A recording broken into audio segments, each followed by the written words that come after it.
Hey everyone, hope you're tracking along well. Yeah, I forgot to say good day this morning and let you know what we're up to anyway. So been in early, got the air seeder going. We're back to Monday morning now. Didn't do anything over the weekend with the seeder, just with how windy it was and a few skiffy showers of rain. So yeah, it was good to just quiet weekend and catch up on a few other jobs. So Brendan's in there now on it, and Tony's just been feeding a few sheep and that sort of stuff. Just here, this is the vetch that we sowed, so it's up and rolling along really well now. The clover's sort of coming, so yeah, as I said in the last video, those 4 and 5 mils of rain we've been getting, it's been doing this job really a lot of good. So they're all looking pretty well. We've got a few broadleaf issues here, which we're sort of a bit snookered with. We've got some capeweed here. If you see, all those in Australia, see the springtime, there's sort of yellow flowers everywhere, and they look a bit like a daisy flower, I suppose. That's what that stuff is. We can't actually control that in here, just because obviously the vetch is the vetch is a broadleaf, and then you've got the clover that's a broadleaf as well, so we're a bit snookered here, so we're just going to have to deal with it, unfortunately, and hopefully the clover and the vetch get going enough that it chokes this stuff out. But we can control these grass weeds, so we'll get in at some stage, and on these, that's probably just a wild oat, or another weed we've got here is brome grass weed, so it was sort of something that we can't control that well there's a bit here, but we can't control that well in our cereal crops, so it's always good to get a good kill of it before you go into wheat or barley. So we'll just see. I don't know whether we might go canola in here next year, we'll just see, but yeah, it's ticking along pretty well at the moment.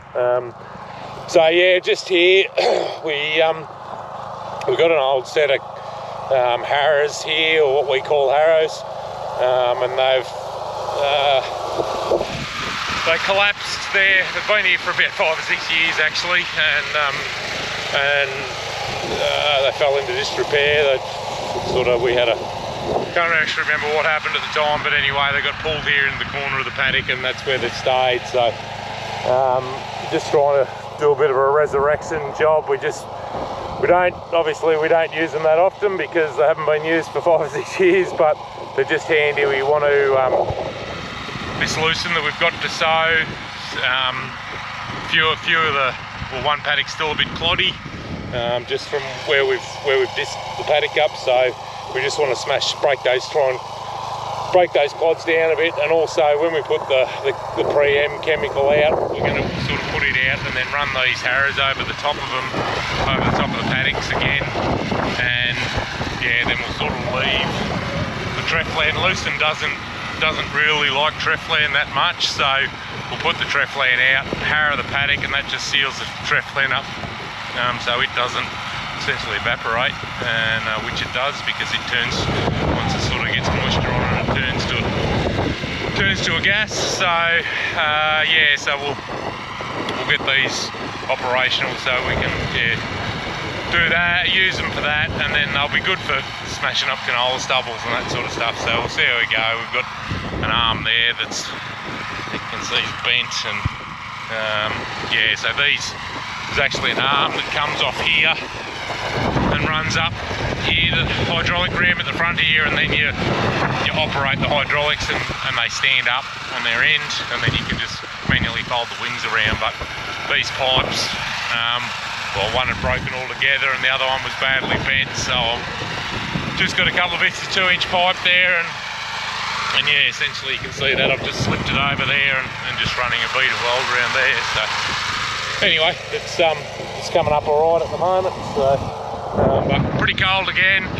Wind's up, still in the south, so it's blowing off an iceberg somewhere. I'm not sure whether they're talking rain or not, but anyway, we'll keep chipping away at this for a while, and I think Tony's having a bit of lunch, and then he might bring the tractor around and we'll see if we can get it packed up and get it home.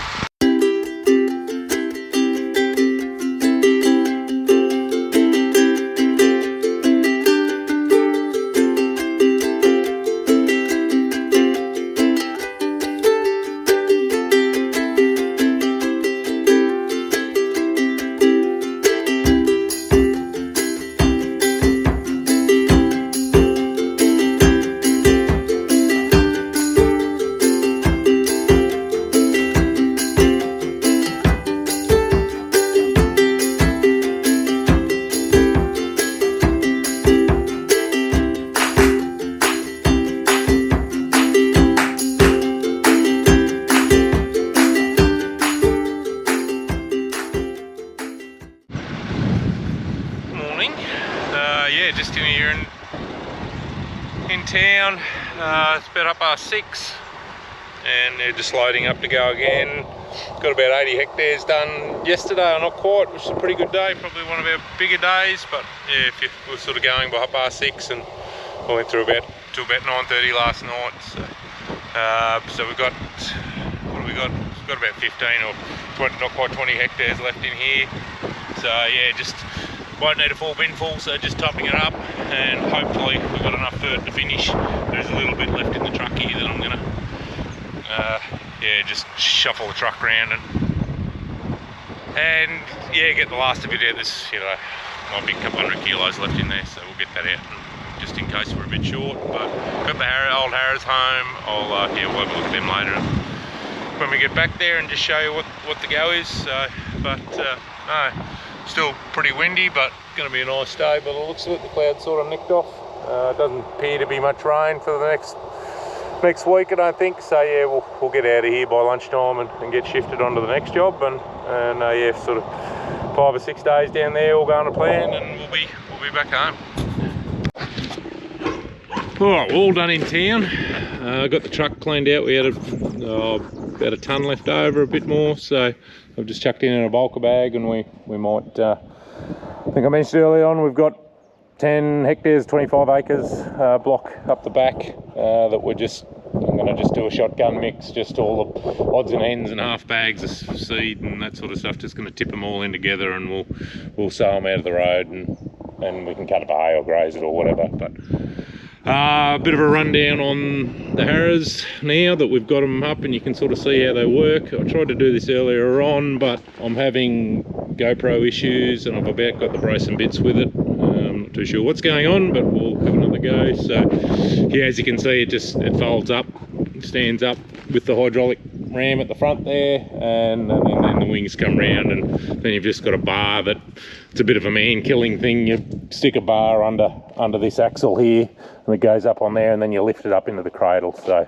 yeah, it was probably good 50 years ago, but it's not a lot of fun now anyway. So we're just going to do, just talking to Tony last night, we're just going to do the bare minimum. Hopefully got a couple of wheels there for it. I'm not too sure where the wheels that got robbed off it are, but anyway, we need some wheel nuts. Yeah, and then just fix this, probably cut this. This is broken here, so we'll cut it off and re-weld it on, and then it's probably pretty well right to go. Yeah, so it'll be good. We haven't got a heap to do with it, but it's easier than trying to hire or borrow a set off a neighbour or something, and they did need to be, you know, packed up and moved. And yeah, once we get a bit more spare time, we might spend a little bit of time on them, just tidy them up a bit. But they work all right, and we don't use them a lot, but it's sort of, you know, just one of those things that is good to have. So what else? We finished sowing in town, so the boys have moved the air seeder, and yeah, we'll get shifted down to this other job. We'll have to take the truck down in a minute and load it, and yeah, calibrate, get everything calibrated. So the time we're just going to have a bit of lunch now. By the time we do that, there mightn't be too much of the day left. So anyway, we'll go and have a feed.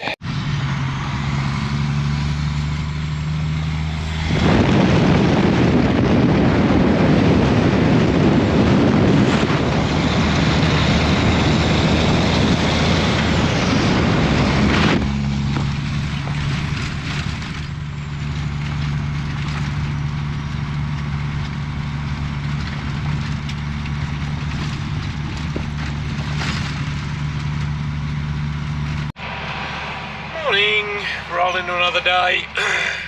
Just heading down, a little bit of contract spraying.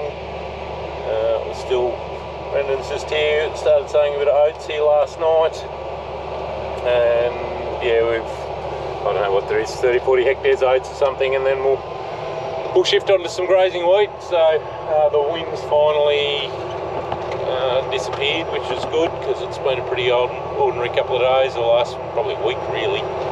Just blowing off an iceberg. So anyway, we'll wander down here and load up, and we'll get a start at it and see how we get on.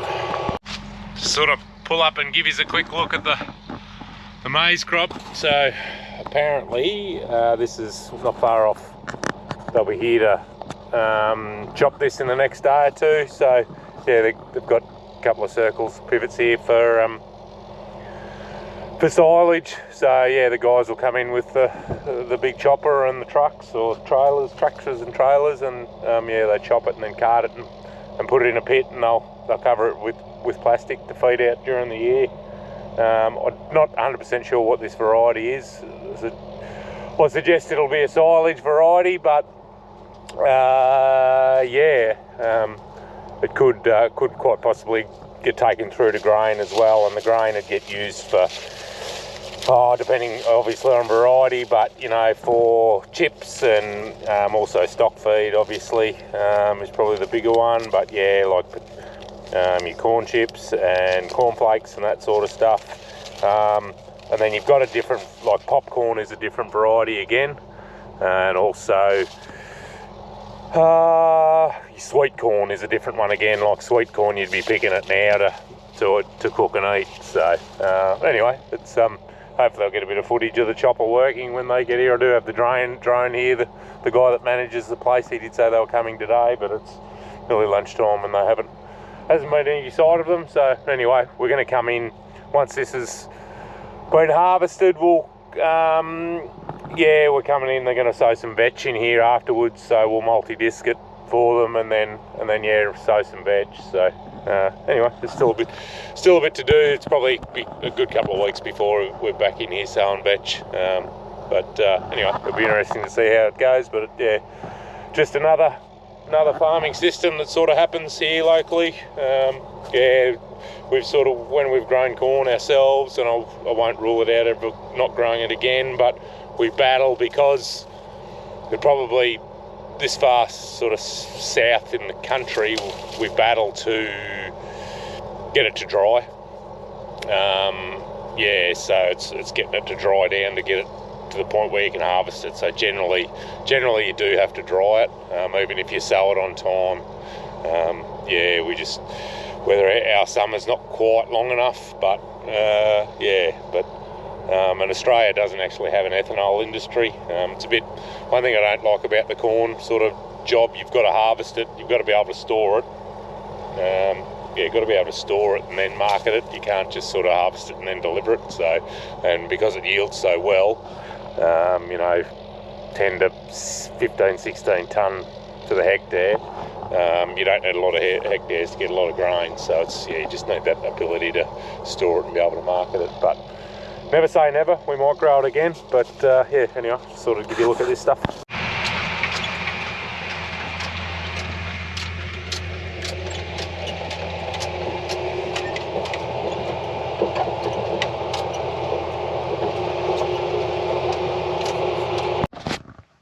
Righto, we might nearly wind this one up.